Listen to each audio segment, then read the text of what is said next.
is the Revisionary Podcast with your host, Juan Carlos. The Revisionary Podcast. Hello, Revisionaries, and welcome to another episode of the Revisionary Podcast. And as always, I'm your host, Juan Carlos. First and foremost, if this is your first time listening, I want to say thank you for checking us out. The way this podcast works is we bring on guests, usually comedians, who tell a nonfiction story about their lives in which they wish things had gone a little bit differently. Afterwards, I give them an opportunity to retell the same exact story, except this time they can change any facts or details about the story that they'd like. So, before we get started, I want to set another reminder to all of you who listen to this podcast that April 10th, we have our live episode with our surprise guest, who's not really a surprise if you follow us on social media. Some of you guys already know who it is. And you guys should 100% tune in. You should 100% make sure you go listen to their episode again and just come with questions. I mean, it's an opportunity to speak to them live. Why wouldn't you take advantage of that? I think that's such a cool opportunity. Also, if you haven't already, download the Bullhorn app, because the Bullhorn app is the only way you'll be able to access this live episode. It's a unique opportunity. I mean, if you think about it, you're kind of getting a chance to be me for once, because you're the one who's going to get to talk to the guests. So make sure you go ahead and do that. Do not miss it. It is April 10th at noon Eastern. So don't forget, just do it. Now, this week, we have Robin Gelfenbien, and I'm sure that you guys are going to be just as excited as I am to speak with her. This is the first time that I'm meeting her, so this will be a treat for both of us. I'm excited. So let's see how this goes. And without any further ado, let's see if we can get her on the line. Hey, Robin, how are you? Hey, Juan, I'm great. How are you? I'm doing fantastic. Thank you so much for coming on the Revisionary Podcast. We're excited to have you. I'm so excited to be here. Yeah? Well, before we get started, what have you been up to? So, as you know, I used to drive the Oscar Mayer Wienermobile. Sure. And it was tons of fun. And I'm working on a screenplay about that experience with my writing partner, which is really fun. And it's nice to have like a little bit more dedicated time to work on that. I've been hosting lots of virtual shows for my show, which is called Yum's the Word. I typically, when we do it live and in person, I make ice cream cakes for it. Mm-hmm. Obviously, I'm not doing that. We just had Jerry from Ben and Jerry's. Oh my God. I know. It was so amazing. Cool. Oh my God. Juan, I was like losing my mind. I was like, oh my God. Oh, you'll appreciate this. Sure. I'm talking about stuff I've done. Just 2 weeks ago, I interviewed Chris Berman. What? Yeah. That's so cool. I would love to meet Chris Berman and tell him how wrong his basketball opinions are. I'll see if I can pass him on. No, yeah, no, I know. He's like, he's a character. Well, first of all, we all know he's a character. Yeah. But super nice guy, really, and obviously very funny. And I was really much more, I was much more moved by our conversation than I expected to be. So that was pretty cool. So let me ask you this. First off, how did you even get onto the Oscar Mayer Wienermobile? Oh my God, it's a wicked long story. All right. They came to campus and recruited for it. I had never seen it before. I was like, this job has my name written all over it, and I went balls out to get it. I made, this is a long time ago, I made a cassette of me singing self-promotional songs. Sure. I called it Rock and Robin's Hot Dog Holiday Favorites. Yeah. And I drew a Christmas tree with little hot dog ornaments and a menorah with little hot dog candles. Sure. Very sacrilege. And because it was actually it was a very hard job to get, which I didn't know before that, but they were choosing 10 people out of 1,000 applicants. Yeah. So it was really, really intense, or as we like to say, dog eat dog. And so I wound up tap dancing on carpet. Like I did all kinds of crazy stuff to show them like I was very eager beaver and I was enthusiastic and creative and fun. And it was the best job I've ever had. So why don't we go ahead and jump right into this then? Speaking of stories, yes. Robin, the stage is yours. Go ahead and tell us your story. So, okay. 20 years ago, I am riding my bike across the Golden Gate Bridge on a beautiful Saturday morning with Rick. Rick and I have just met a week before, and this is our first time hanging out. And he is like so funny, and he's smart, and he looks like he's just stepped out of a J. Crew catalog.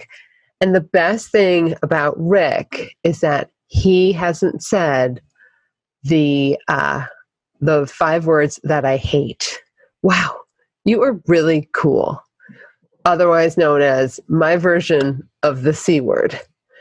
I've heard that like over the years from so many guys, so many times, and I finally learned that like, wow, you are really cool is code for we are never going to sleep together. So Rick and I, we just met at a party the week before, and we like totally hit it off, and I told him that I was like more of I was really into cycling, and I'm way more of an experienced cyclist than Rick is. So I was like, why don't we go on my favorite bike ride? And it's called Paradise Loop. And I'm thinking like super romantic, and it's 45 miles, and it goes through like the most beautiful parts of the Bay Area. And I am hoping that this is going to be like way more than a bike ride. Because my roommate, Kristen, who is my BFF, we've known each other since we were 7. Kristen always gets the guy, and I pretty much never do. And at this point, I love her to pieces, but I'm also like incredibly envious of her because, she like Kristen's idea of fashion is like a mini skirt and a low cut top and like lots of sparkly jewelry. Sure. My idea of fashion is like a button down shirt, jeans, and like one of my collector swatch watches, or like an Etch-a-Sketch watch that you can do like a real Etch-a-Sketch on. So you're preparing to go work the lumber mill is what you're telling me. Oh, bird. I mean, that wasn't my intention, but I see where you're going with this. I wore like boat shoes all the time, like topsiders. Sure. And because like to me, we're in San Francisco. I'm like, it's cash here. And I always sort of looked at like fashion as more like of a necessity and like less about fun. I'm just like, I just want to be comfortable. And she was like all girly girl, super girly girl. And the other thing was when we would go out for drinks, like, first of all, we always wanted to have drinks that were like 3 syllables or more. So it was like mojitos, margaritas, caipirinhas, and if like guys would, so she was like blonde, very slim, sort of classic, beauty, and guys would always come up and be like, can I buy you a drink? And she's like all flirty with them. She's like, oh sure. And then they'd buy me a drink, I feel like out of necessity or something, right? And I would show them like my Wienermobile watch. Not where I thought that was going, but go on. And they'd hand me a drink and be like, Frank's a lot, so I was not really killing it, right, with the guys, but with Rick, I have like a really good feeling about him. I was like, we were just getting along really well. And so we're riding across the bridge, and I'm really excited because I'm really excited to be with Rick because a month earlier I had gone on a few bike rides with this guy, Ted.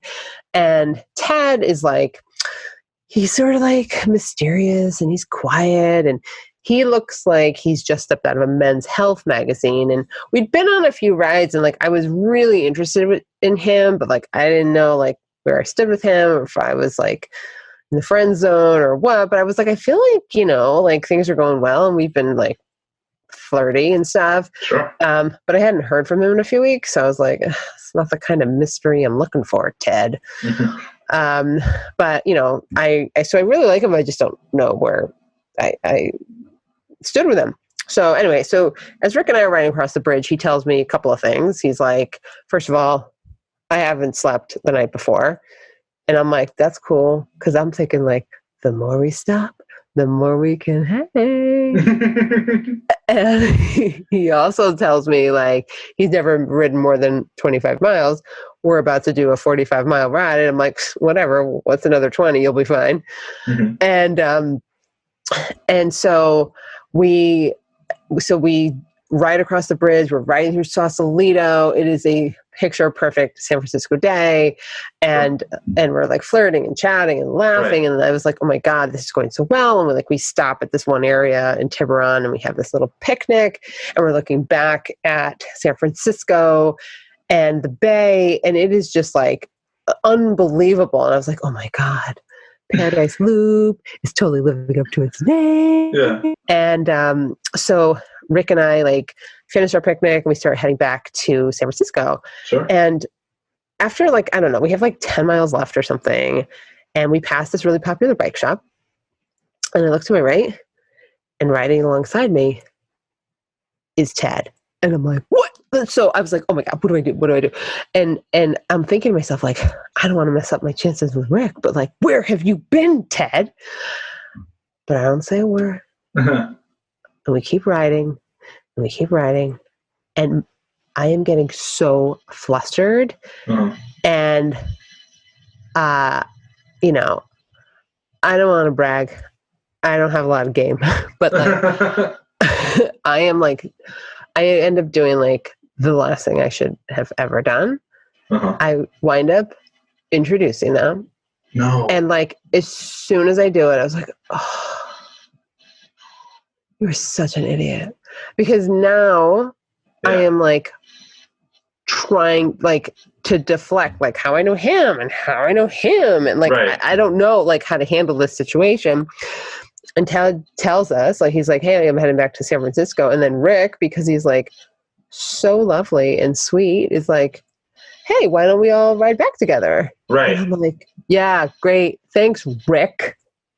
You know, like, there's nothing that would make me happy right now than to cockblock myself. So annoyed. So the three of us are riding back together. Sure. And I am really trying to like run interference between these two of like how I know him and how I know him. And I'm like, you know, somehow like Rick like somehow gets a second wind. Mm-hmm. And he and Ted are getting like farther and farther ahead of me. Is it like a competitive thing? I mean, they're probably trying to, you mean against me or with each other? With each other. I think they're probably, you know, I'm sure there's like a little bit of like machismo happening. Right. They weren't like, hey, Robin, we're going to go race each other. They just got ahead of me. Mm-hmm. And they were like, they were hitting it off now. And I'm like, they're going faster and faster. And I am trying with all my might to keep up with them. And my mind is going into overdrive. And I'm like, oh my God, like, you know, watching the two of them like laughing and connecting, and I'm thinking to myself like WWKD, like what would Kristen do? Like Kristen would not put up with this shit. She'd probably be like yelling at them, like Rick, you know, get back here, or like doing something like damsel in distress-ish, like I don't know, you know. And so I am so envious because I was like, oh, you know, like does Ted know I'm a date with Rick? Does Rick know I was dating Ted? Like, does Rick know if Ted's into me? Does Ted know if Rick's into me? Like, maybe I can get some intel, you know? And I'm like, you know, for all I know, they're like into each other because, you know, anything's possible. Right. Probably making freaking brunch plans. And so like a bromance brewing. What's that? I'm saying you were in the back watching a bromance brewing. Yes, totally. And so I am really trying to go as fast as I can. And by the way, like I had just done a century ride in Lake Tahoe. That is a 100-mile bike ride. So like, I'm not just like somebody who's like a casual cyclist. Like I can pretty well hold my own, but I could not with the two of them. Well, anyway, so then like Rick drops back a little while later. He's like, you doing okay? And I'm like, oh. Like, how dare you? I'm like, you're the one. He's like, you know, I'm kind of running on fumes, and I'm thinking like, oh, you seem to be doing just fine, right. But I don't say that. And so he's like, you doing okay? I'm like, yeah, I'm fine. And I'm like completely out of breath. I have asthma. I'm like, so he's like, so, I'm kind of tired because I didn't sleep last night. Like, would it be cool if I just met you, like, if we go ahead and meet you at the bridge? And I'm like, so mad, but I was Right. like, I feel bad for Rick because he is tired, but I'm like, all right, go ahead. Yeah. So Rick and Ted take off like they've just been released from prison. And they get so far ahead of me. And I was like, oh, I know a shortcut. So I can like get there faster. So I take this shortcut and, this way they're not going to have to wait for me for very long. I've done the shortcut like a couple of times. And by the way, I have a really good sense of direction. Thank you, Wienermobile.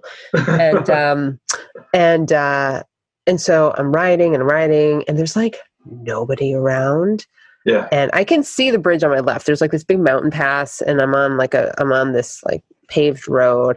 Right. And this is 20 years ago. Like I don't have a cell phone. There's no GPS. So I'm just going to go with my gut. After like a half an hour, I'm totally lost, I'm freaking out because I'm like, oh, it's been like an hour since I left them. And I need to get to the other side of this mountain pass, and all I see are these like massive hills, and I'm feeling really desperate, and I don't know what to do until I see this truck. I was like, sweet. And so like I flag down the truck. These guys pull over, and I was like, hey, I'm looking at this hill. It's like 45 degrees. And I'm like, is the bridge that way? And the guy's like, yeah. I was like, oh. And he says, do you want to ride? I'm like, oh, yes. And so I'm so happy. I'm not thinking about stranger danger. I'm just like, whatever. So I like go to the back. It's a big flatbed truck.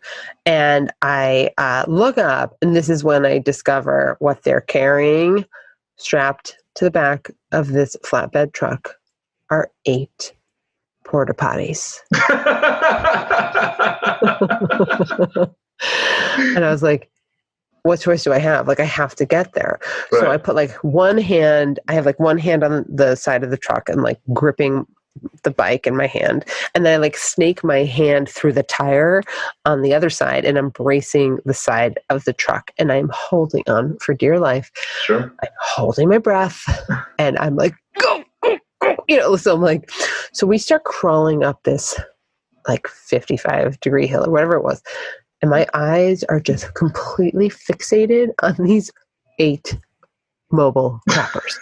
And I'm like, you can do this. You can do this. Like, don't breathe. You can do this. And so we're like riding up the hill ever so slowly. We're like crawling up the hill. And then we hit a bump. And I see one of the porta-potties rocking side to side. And I'm like, you cannot die this way. You cannot die this way. You cannot die this way. And like, it finally levels off. And I was like, oh, thank God. And we keep going up what I like to call Schitt's Creek. And so... And in my head, like, I'm a freaking mess. I was like, is Ted going to be there? Is Rick going to be there? Do they even have they even remembered I'm part of this equation? And I'm just hoping like one of them is there. And I'm hoping that I'm like, at this point, like, I'll take one. Like, I don't care who it is. And so I get to the top of the hill. And, I hop off, I thank the driver, and I fly down this hill. And it's like I'm trying to get to this like one little parking area that's on the opposite side of the Golden Gate Bridge. And I can see Rick. Ted is nowhere to be found. So I'm riding down the hill and I'm screaming, Rick, Rick, Rick, Rick, Rick, because that's hot, Yeah, of course. And I'm waving at him like I'm this like coked up pageant queen who just cannot like keep it together. And I finally get to him. I hop off I hop off my bike, and I was like, hey, sorry I keep you waiting. How are you doing? And he's like, I'm good. He's like, Robin, I know I didn't sleep last night, but did you just come from the complete opposite direction? And I was like, yeah. And so I tell him like the whole story. Yeah. And he's like, oh my God. He's like, do crazy things like this happen to you? I go, oh yeah, all the time. And he says, wow, you were really cool. Oh, no. C word. Yeah. I am so upset. I'm so crushed because I was like, oh man, I really thought like we were flirting and we were like bantering and like everything was going so well. Like I really thought like he was going to be my guy. And because I know like, you know, like it took me a little while, like over time to figure out like, you know, sometimes like guys are just like, they don't have the courage to tell you they like you. And they're just trying to like, you know, be like, hey, you know, you're cool. Like we should hang out or whatever. And so now like when a guy says to me like, you know, hey, you're really cool. I'm totally cool with that. Because like those 8 mobile port-a-potties, you know, love can be a bit of a crapshoot. I see what you did there. Hey, thanks. Let's dive into this. Let's focus a little bit more on the relationship with Ted. Okay, let's. So how did that get started exactly, and what happened there, like between the moment it started to the moment you introduced him to Rick? Right. So before, like how I met Ted in the first place? Yes. So I was training for that century ride with a team of people. And so there, and like cycling, I'm sure you know, given that you're in Seattle, like cycling is huge in San Francisco. So I just met a lot of other cyclists through friends. And so we had met through a friend, and I think we'd gone on a ride together with that friend. And he also lived in my neighborhood. So we just went on a few rides together after that. And we probably grabbed a bite afterwards too. And so I was like, oh, you know, I'm kind of, as my friend used to say, like kind of digging his chili. So like we had hung out, you know, a few times, and like it was always like pretty flirty, but like we probably like hugged goodbye because that was about as much as you could do after being sweaty and nasty on a bike. Yeah, so we'd only hung out a few times and probably saw, I think it was like, yeah, it was just a few times before we saw Rick. And then I actually didn't see Ted again after that experience. So why did you, I guess if you had only hung out a few times, why did you feel weird when they were together? Because I really liked Ted. Oh, you preferred Ted to Rick. Well, I didn't know Rick that well at that point. I really liked Rick. He felt more like my type. Right. Ted felt like I think because he was shyer, there was more intrigue there for me because I'm really outgoing. And I was like, oh, what's going on here? You know? I mean, he was stunning too. Like there, and like Rick was like very cute, but like Rick's personality was awesome. So I just had, you know, I was in my 20s. Like I had like built up this whole thing with Ted. So that's where I think I was like, oh, I think something, you know, there's some potential here. So you, so that happened. And I just want to make sure I understood this correctly. Rick was the one you met at the bar who wanted to buy your friend Kristen a drink? No. Okay. Sorry if that was confusing. I was just trying to give some like brief examples of like when Kristen and I would go out. Sure. Rick and I met at a party. Actually, Kristen was there. But it was just a friend's party. Got it. And who approached who? I don't know. Such a long time ago. Somehow we got introduced, and like it was like we were like boom, like we were just had so much to talk about. He's so friendly. Yeah. I mean, we're both, I like to think, like good conversationalists, so like that certainly made a difference. He was also in sales, so like, you know, salespeople are always pretty friendly and chatty, and and I feel like we hung out a lot after that, actually. But obviously in the friend zone. And why is it that you like I guess things didn't progress? Because you say you're in the friend zone, but like did you not make your feelings, I guess, apparent to him at any point? No. I was definitely not confident enough to do that. Got it. Back then. Yeah. Yeah. So, but it was like, I mean, we'd go to dinner, like we probably just seemed like total like BFFs. Cause like, I remember we'd go to dinner, we'd always give like a fake name for the reservation. Like, oh, we're so crazy. Like we, like, what's the name? We're like Ezekiel.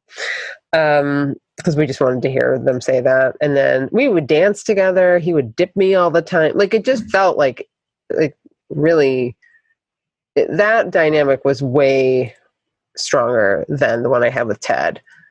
I just was like, like, you hung out all the time. We had so much fun together. Like, I had fun with Ted, but it was more like I was really longing for Ted. Whereas with Rick, I felt like it was like way more mutual, that we, like, there was clearly chemistry there. Mm-hmm. Okay. No, that makes a lot of sense. So walk me through. And I could have asked Kristen for advice. She would have been like, to your point about like, why didn't you make your feelings known? But Kristen would have been like, no, you let him come to you. No, okay. Okay. I guess that works. So walk for me through, her. Yeah. Right. Walk me through the whole truck experience. So, oh God, how did you? First of all, I know you were waving them down, but like, what made them stop and be like, yeah, this is not a crazy lady. So let's start there. I think because it was so deserted back there. Like, there were no cars on the road. Sure. There weren't even other cyclists. Like, so I really was pretty much by myself. I mean, I may have seen like one or two cars. Mm-hmm. So I think they got a sense that I was in need of some help. And but it drove towards me. So Sure. like, that's how I didn't know about, the cargo. And how often did this happen to you that you felt no stranger danger, like just hitching along with some strangers? I honestly felt so desperate. Yeah. And I think deep down I was like, please give me away. Please give me away. Like, I really wanted them, because there was no way I would have been so much later. I would have had to like retrace my steps. Right. And that would have just taken so damn long. And there was no way I was getting over that hill. Like, I mean, I could walk my bike up. That would have taken forever. It was I don't even know how far of what the distance was up the hill, but it was a long time. And I guess because I wasn't getting, like, I had an easy escape. Mm-hmm. If I needed to, I wasn't even thinking about that eventuality, but in hindsight, if I had to have, escaped, like, I could have jumped off the flatbed and gotten on my bike, like, I could have taken off fairly easily. I mean, you were on the flatbed. Yeah. Gotcha. See, so my next question actually doesn't even make sense anymore. In my head, when I was imagining this, I was imagining you like holding on to the side of the truck while still on your bike. So I was going to ask you how you were able to keep up with the pedaling. Upright? Oh my God, that's hilarious. No, it was lying flat. Oh my God, that's insane. No. That's what I meant. So, and then how you were like, hey, and like yelling. I'm imagining like you having this burst of energy after like pedaling at 60 miles or something. Oh my God, that's insanity. No, thank God. No, I was sitting on the flatbed. Right. The bike was flat. Okay. That's how I was holding on to it. I just like threw my bike up. Okay, that makes apologies so much more sense. if I missed that part. No, not at all. Okay, so why don't we go ahead and jump right back into this? And Robin, go ahead and tell us, what would you change? What would you do differently? All right. Well, what I would do differently in this story is, first of all, I think I would be the one who's juggling the four guys, mm-hmm. and Kristen, and I have way more creative names for them. And Kristen is, Kristen's in my shoes. But so I'm like used to guys throwing themselves at me, and mm-hmm. this is just like, hey, cool, we're going on a bike ride. And I think that I probably would have I think I still would have gone on bike ride. I still think I would have picked the same ride. Sure. I do think that maybe I could have brought some booze for a little picnic to like, you know, grease the wheels, so to speak. And I absolutely think on the ride back, I think I could have been like a little bit more flirtatious. Like I didn't really get comfortable with flirting until like when I was older. So I think I tried to like use my humor a lot, but like then I think I would have been more like putting my hand on his knee or like touching his arm or like little like indicators so he knew like, hey, Rick, it's more than a bike ride. Let me tell you something. As a guy, sometimes you can touch our thighs and we still don't know. I know. Okay. So, all right. So, being honest. I know. Yeah, because Kristen used to say to me, she'd be like, "That guy's so into you." And I'm like, "No, he's not." Like, and I was like, "Oh, he's a dork," you know. That happened once. That was when we moved in. Didn't happen again. San Francisco's a hard place to date people. But anyway, so I would have, I think I would have been like, let's turn this picnic into drinks. Like rather than bring booze, like there was a beautiful spot where you could go have drinks. And then we could have gotten a little more flirtatious because there was only like 10 miles to ride back. It would have been okay to be like a little tipsy. I don't want to condone any bad behavior, but I feel like, you know, like had like a couple of drinks and then like flirty over the table and then like let it wear off a little bit and then head back. So I have a question for you real quick. I'm sorry to interrupt you. You mentioned earlier that when you met Ted that you actually didn't make a move, like, you know, try to kiss him because you guys had met at an event and you guys were all sweaty and you said that wasn't attractive. So now with Rick, you seem like, you know, you might have made the move, but then what changes? Because wouldn't you have been equally as sweaty? I think it's funny that you say that. Good point. I would not have been the one to make the move. Absolutely not. There's no way. I see. I'm just saying, like with Ted, I was thinking like if we're like hanging out and then afterwards, you know, like we would just hug goodbye versus like going home. I think it's more of like the like with Rick, it would have been more like I never felt like I was like super flirty with Ted, and I think with Rick I would have wanted to like you know, having some drinks like loosens you up, and so I could have been a little bit more flirtatious with him, and then he would have been like, oh, she's into me, like he would have known. Like Ted probably had no idea I was into him, and then I think Rick would have had a better sense, and then we could have, you know, gone home, gone to our respective apartments, showered, and then gone back out later. Maybe not that night because he hadn't slept, but you know, another time. So then it's like, oh, she's digging my chili, cool. That's sort of what I'm thinking. Got you. No, that makes perfect sense. Okay, well, it's all adding up. I love that you think that I am like this amazing, strong. Like I'm gonna like throw myself.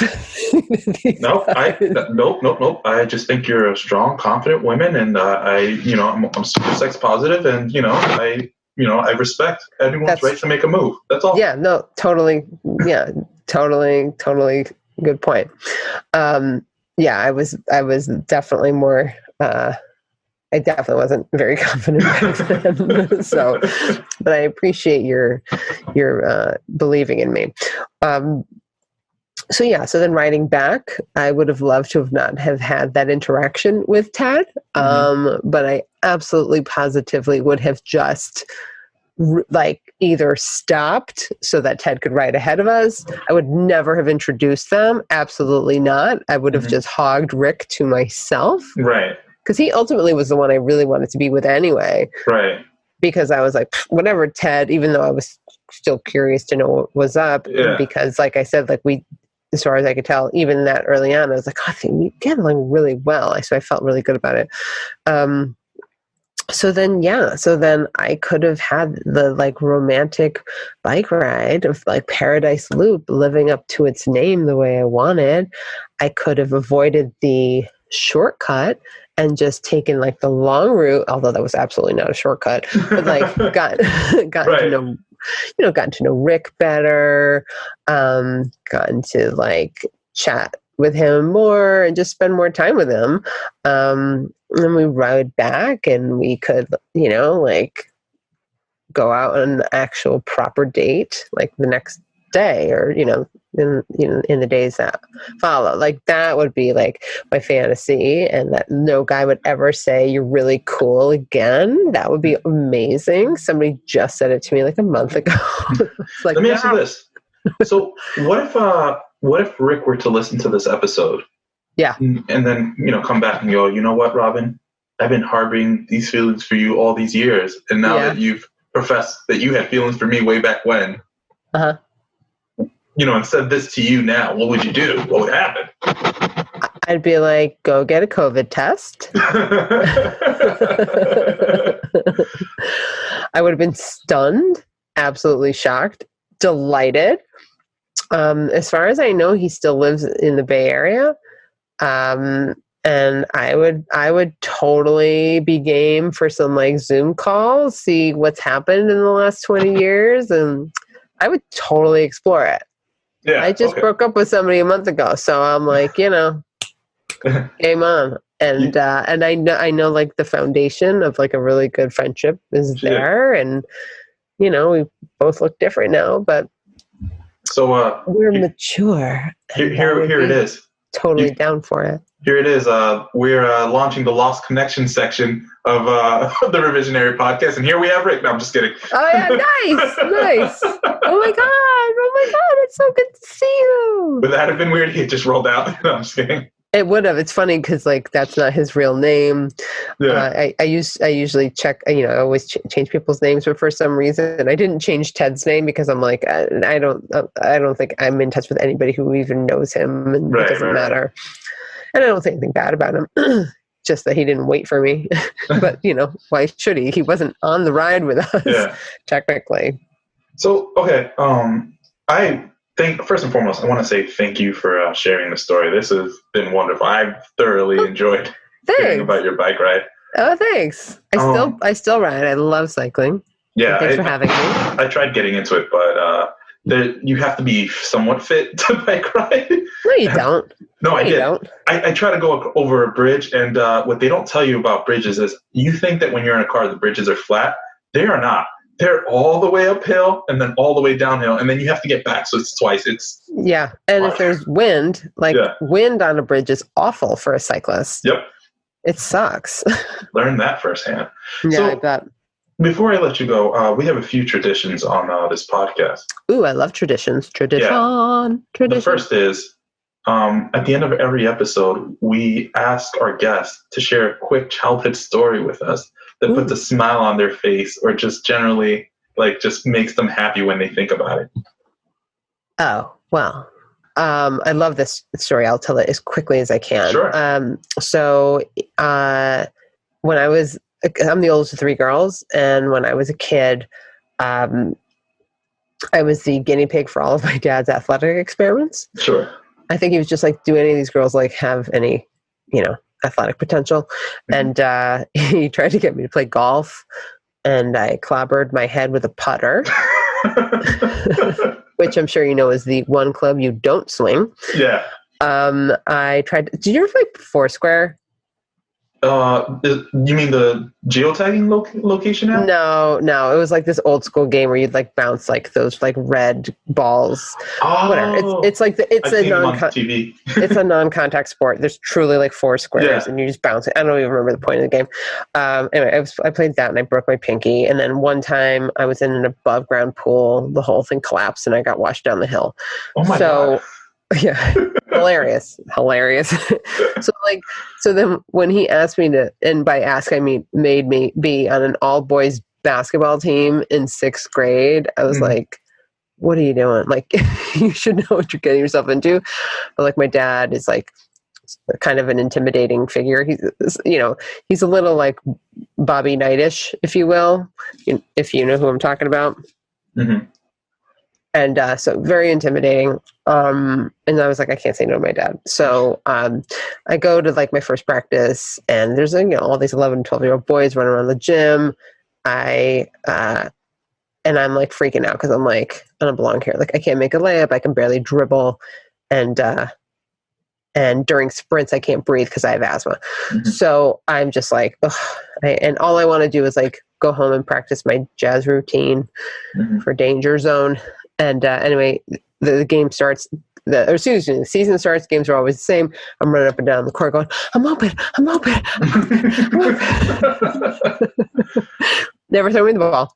But I'm like doing my best for the whopping 2 minutes that I'm put in. And like a few weeks into the season, like they're still not throwing me the ball, but we have our team photo, and we were sponsored by the local florist. We had these khaki shirts with red block letters that said Flower Box. Mm-hmm. A Flower Box van just drove by me the other day. I was like, get out of here. But the morning of the team photo, can't find my basketball shirt. I'm like, sure. Tearing the house upside down.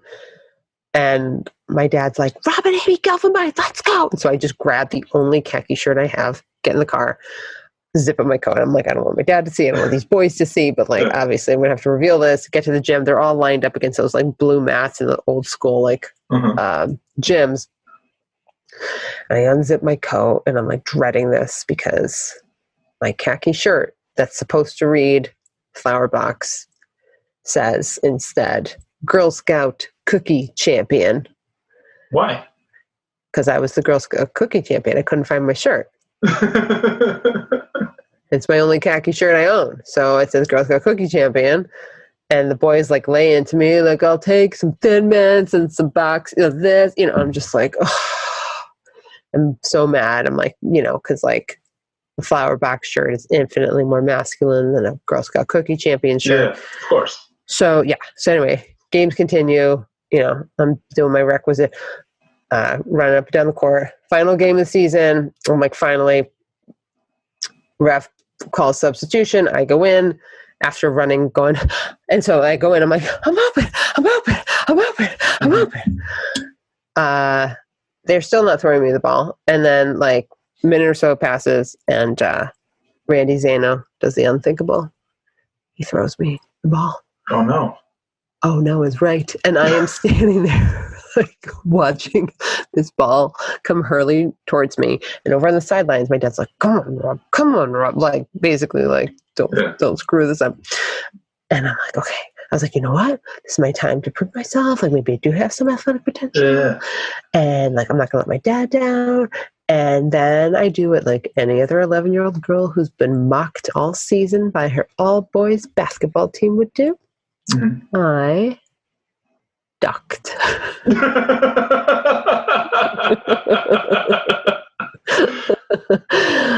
Yeah. Ball goes sailing over my head. Ref blows the whistle. The boys are like, you kidding me? Like they're so mad at me. Mm-hmm. I like slink off the court, and my dad is just like, I'm like, Dad, I'm really sorry. I didn't know what to do. Like I'm unraveling, and he's like, and he turns around and he's like totally cracking up. He's like, hey, you got no future in the sport. And as I mentioned at the beginning, he moved down to my sister. Who and as you heard, who like went to 2 Final Fours the same year and played on the UConn women's basketball team, who went undefeated and won the national championship. I'm like, you got your athlete. Wow, that's amazing. Isn't it? Yeah, no, that might have been a longer story than you were looking for, but that's like a really no, it's okay. That's phenomenal. Thanks. So then the second tradition that we have on this podcast is we like to highlight a charity or an organization. Oh, yeah. At the end of every episode. Do you have a charity for us? Yes. I've been working with this nonprofit for many years called She's the First. And they provide scholarships and leadership skills for girls around the world to be the first in their families to graduate from high school. So not only do they give them the educational tools and financial tools, but they give them leadership skills to be leaders in their communities. And the idea is that they want all girls to be like educated, respected, and heard.